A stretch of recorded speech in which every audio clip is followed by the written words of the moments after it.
Bismillah ar-Rahman ar-Rahim. In the name of Allah, most gracious, most merciful. We're talking about the event of Ashura and the causes which resulted in that event.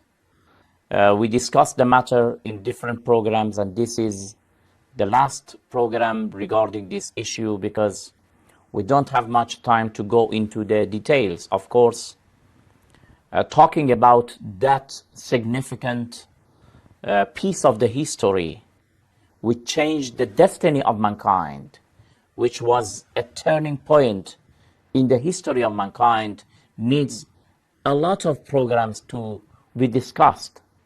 But we summarized and we talked very briefly, and now after we explained that what factors and what causes resulted into that event.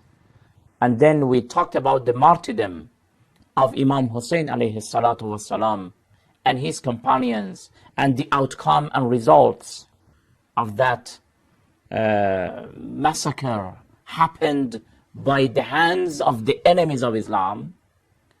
Now we want to say that after that uprising and that movement, I mean the uprising of Karbala, the movement of Karbala, the martyrdom of Imam Hussein alayhi salam, in the history we see a lot of other uprisings, a lot of other movements. All of them originated from that uprising. And the slogans that they had, they were all shouting, Ya Lafarat al-Hussein. We want to take revenge of the blood of Hussein. And it is very interesting to know that even the Abbasid caliphs who came to power, by these slogans, by these mottos, they came to power. Ar-Ridha min Ahl al-Bayt, Ar-Ridha min Ali Muhammad, because they wanted to say to the people that we are looking to satisfy the household of Prophet Muhammad. We want to observe the consent of the Ahlul Bayt. And with that motto, of course, they were sometimes following their own motives.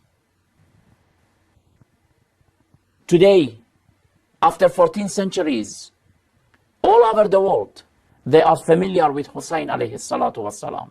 Hussein has a lot of lovers who are loving him to the extent that they are ready to sacrifice their lives in his way. His way was the way of Allah, for the sake of Allah.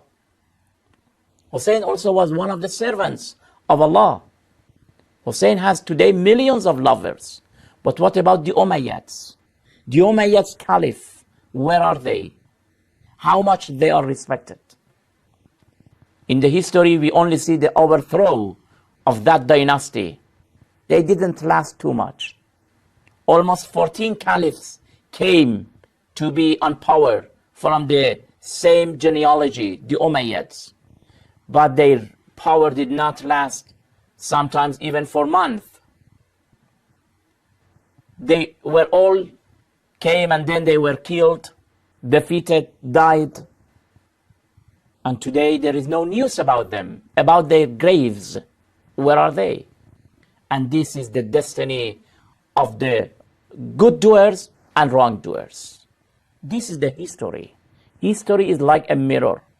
We have to look at it and we have to see today ourselves. We have to take lessons of the history. One of the wonders of the history is that the first caliph of the Abbasids, Abdullah as-Safah, he came to power. Apparently he wanted to observe the consent of Ahlul Bayt. Of course, they were lovers of power.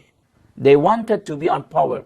But since they knew that people love Ahlul Bayt, by such slogans they came to power. But he took revenge of the Umayyads. He invited all the Umayyads to come to his palace. Then he said that I want to give you gifts. Today is the day of giving gifts. and presents. Whom we should begin? The Umayyad said that let's begin with Banu Hashim, the children of Hashim. So one of the men, already it was planned that he should speak. He said that, okay, if we want to begin with the children of Hashim, let's call on Hamza ibn Abdul Muttalib. They said that he is killed. How? By a man who was commanded by the wife of Abu Sufyan to kill Hamza. And his body, even he took the liver of Hamza and wanted to eat it. Then they said that, okay, let's call on Muslim ibn Aqil. Muslim, where is he? He is killed. By whom? By the Umayyad. Let's call on Abu al-Fadl al-Abbas to come. He's not. Where is he? He's killed. By whom? The Umayyads. And finally, they said that let's call Hussein, the grandson of the Holy Prophet. He is from the children of Hashim to come. They said that he is killed. By whom? By Yazid, one of the Umayyads' caliph. The Umayyads who were present in the palace of Abdullah, they realized that what is the plan? The caliph Abdullah is trying to imply this fact that you, the Umayyads, you killed all the children of Hashim, and today you are saying that to begin with them, to give gift to them. Then Abdullah Safah commanded his soldiers to kill all of them, and they were all killed. This is the destiny of all oppressors, of all aggressors, of all wrongdoers and criminals. But Hussein alayhi salam is still alive, inspiring. Prophet Muhammad sallallahu alayhi wa sallam said that Hussein has a love in the heart of all believers. It is like a fire which does not cool at all. It is always hot. Hussein is always in the hearts of all believers because he gave his life for the sake of Islam, for the sake of Allah. And he revived Islam by his blood and by his martyrdom. May Allah give us this success to be his true followers, to follow his way, to follow his messages, to follow what he instructed us. And in the day of judgment, to enjoy of his intercession, inshallah. May Allah bless you all. May Allah reward you all. Thank you very much. Wassalamu alaikum wa rahmatullahi wa barakatuh.